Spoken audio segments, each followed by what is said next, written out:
পশ্চিমবঙ্গে 2026-এর বিধানসভা নির্বাচনের ঢাকে কাঠি পড়ে গেছে অনেকেই বলছেন, কিন্তু আনুষ্ঠানিক দিনক্ষণ ঘোষণা হতে এখনও প্রায় এক বছরের মতো বাকি। আমরা লক্ষ্য করছি পশ্চিমবঙ্গের সব রাজনৈতিক দল নির্বাচনের প্রস্তুতি আরম্ভ করে দিয়েছে।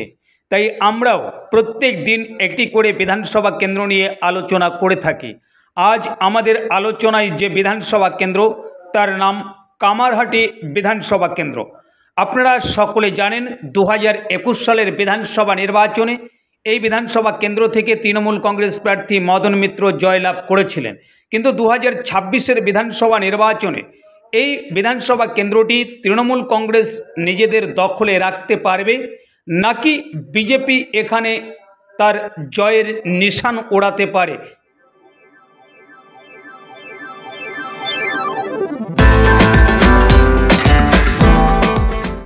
নমস্কার, আপনারা দেখছেন দিশা টিভি চ্যানেল, আপনাদের চ্যানেল। প্রতিদিনের মতো আজকেও এক প্রতিবেদন নিয়ে আপনাদের কাছে এসেছি। আপনারা সকলে জানেন আমাদের এই চ্যানেলে প্রত্যেক দিন পশ্চিমবঙ্গের 294 বিধানসভা কেন্দ্রের মধ্য থেকে একটি করে বিধানসভা কেন্দ্র নিয়ে আমরা আলোচনা করে থাকি। আজ আমাদের আলোচনায় কামারহাটি বিধানসভা কেন্দ্র। আপনারা সকলে জানেন কামারহাটি বিধানসভা কেন্দ্র থেকে 2021 সালের বিধানসভা নির্বাচনে তৃণমূল কংগ্রেস প্রার্থী মদন মিত্র জয়লাভ করেছিলেন। এবার 2026-এর বিধানসভা নির্বাচনে এই কামারহাটি বিধানসভা কেন্দ্রটি তৃণমূল কংগ্রেস তাদের দখলে রাখতে পারবে, নাকি অন্য কোনো দল এখানে জয়ের নিশান ওড়াতে পারে? সেই আলোচনার সব তথ্য আকারে এক এক করে আপনাদের সামনে তুলে ধরব। আসুন প্রথমে আমরা কয়েকটি নির্বাচনের ফলাফল আপনাদের সামনে তুলে ধরব, তাহলে আপনাদের অনেক কিছু পরিষ্কার হয়ে যাবে।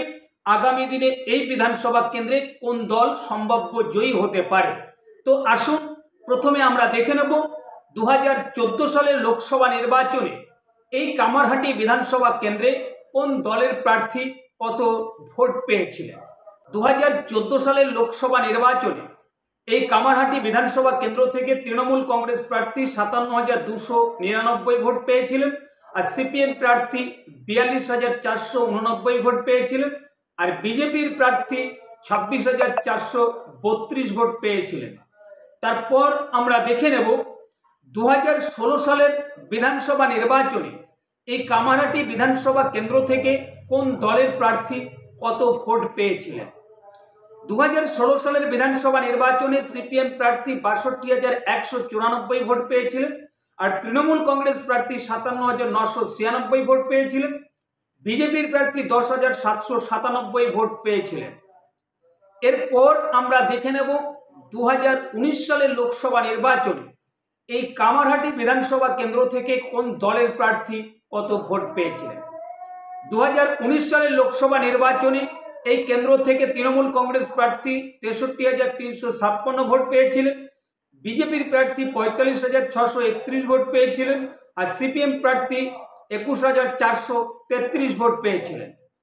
এরপর আমরা দেখে নেব 2021 সালের বিধানসভা নির্বাচনে এই বিধানসভা কেন্দ্র থেকে কোন দলের প্রার্থী কত ভোট পেয়েছিলেন। 2021 সালের বিধানসভা নির্বাচনে এই কামারহাটি বিধানসভা কেন্দ্র থেকে তৃণমূল কংগ্রেস প্রার্থী মদন মিত্র 73,845 ভোট পেয়েছিলেন, আর বিজেপির প্রার্থী 38,437 ভোট পেয়েছিলেন, সিপিএম প্রার্থী 28,310 ভোট পেয়েছিলেন। এরপর আমরা দেখে নেব 2024 সালের লোকসভা নির্বাচনে এই কামারহাটি বিধানসভা কেন্দ্রে কোন দলের প্রার্থী কত ভোট পেয়েছিলেন। 2024 সালের লোকসভা নির্বাচনে তৃণমূল কংগ্রেস প্রার্থী এই কামারহাটি বিধানসভা কেন্দ্র থেকে 62,011 ভোট পেয়েছিলেন, আর বিজেপির প্রার্থী 43,211 ভোট পেয়েছিলেন, সিপিএম প্রার্থী 33,082 ভোট পেয়েছিলেন। এই যে ভোট আপনাদের সামনে দেখানো হচ্ছে, এটা ইভিএম ভোট। এই ভোটের সঙ্গে পোস্টাল ব্যালটের ভোট যোগ করা হয়নি। আপনাদের সামনে যে নির্বাচনের ফলাফল তুলে ধরেছি আপনারা দেখে নিয়েছেন। 2014 সালের লোকসভা নির্বাচনে এই বিধানসভা কেন্দ্র থেকে তৃণমূল কংগ্রেস প্রার্থী 14,810 ভোটের ব্যবধানে এগিয়েছিলেন। আর 2016 সালের বিধানসভা নির্বাচনে এসে দেখা গেছে এই কামারহাটি বিধানসভা কেন্দ্র থেকে সিপিএম প্রার্থী জয়লাভ করেছেন। 2011 সালের বিধানসভা নির্বাচনে এই কেন্দ্র থেকে তৃণমূল কংগ্রেস প্রার্থী মদন মিত্র জয়লাভ করেছিলেন। জয়ের ব্যবধান ছিল 24,354 ভোটে। সেখানে এসে দেখা গেছে 2016 সালের বিধানসভা নির্বাচনে মদন মিত্রকে এই কেন্দ্র থেকে পরাজয়ের মুখ দেখতে হয়েছে। তো সেখানে জয়ের ব্যবধান ছিল 4,198 ভোটে সিপিএম প্রার্থী জয়লাভ করেছিলেন। তারপর 2019 সালের লোকসভা নির্বাচনে এসে দেখা গেল সেই সিপিএম 2019 সালের লোকসভা নির্বাচনের ফলাফলে 3 নম্বর পজিশন দখল করেছে এই কামারহাটি বিধানসভা কেন্দ্র থেকে। সেখানে তৃণমূল কংগ্রেস প্রার্থী এখানে এগিয়ে ছিলেন 17,725 ভোটের ব্যবধানে। তারপর 2021 সালের বিধানসভা নির্বাচনে এসে দেখা গেছে এই বিধানসভা কেন্দ্র থেকে তৃণমূল কংগ্রেস প্রার্থী মদন মিত্র জয়লাভ করেছেন। জয়ের ব্যবধান ছিল 35,408 ভোটে। তারপর 2024 সালের লোকসভা নির্বাচনে এই বিধানসভা কেন্দ্র থেকে তৃণমূল কংগ্রেস প্রার্থী এগিয়ে ছিলেন 18,800 ভোটের ব্যবধানে। কি হতে পারে 2026-এর বিধানসভা নির্বাচনের সম্ভাব্য ফলাফল এই বিধানসভা কেন্দ্রে? দেখুন, আমরা আলোচনাতে আসব। তো প্রথমে বলবো এই বিধানসভা কেন্দ্রে যে সকল ভোটাররা বসবাস করেন তার মধ্যে কিন্তু প্রায় 22.3% সংখ্যালঘু ভোটাররা বসবাস করেন। আর সেটা যদি সংখ্যা দেখা যায় ভোটারের, তাহলে দেখা যাবে 42,000-এর মতো আনুমানিক ভোটার কিন্তু এখানে বসবাস করেন সংখ্যালঘু। দেখুন, আমাদের পশ্চিমবঙ্গে বর্তমান প্রধান বিরোধী দল বিজেপি। আর এই বিজেপির নেতা নেত্রীদের মুখে বর্তমান শোনা যাচ্ছে হিন্দু হিন্দু ভাই ভাই, বাটেঙ্গে তো কাটেঙ্গে, এক রহেগা তো সেফ রহেগা।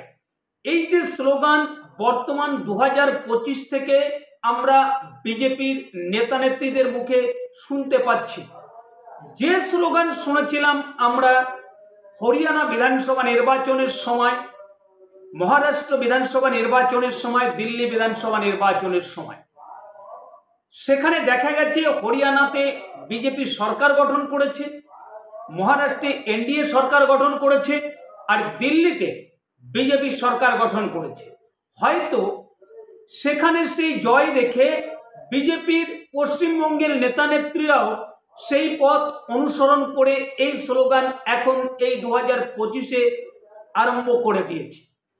তার ফলে যদি সংখ্যাগরিষ্ঠ ভোট নিজেদের দিকে আসে তাহলে 2026-এ পশ্চিমবঙ্গের সরকারে আসলেও আসতে পারে।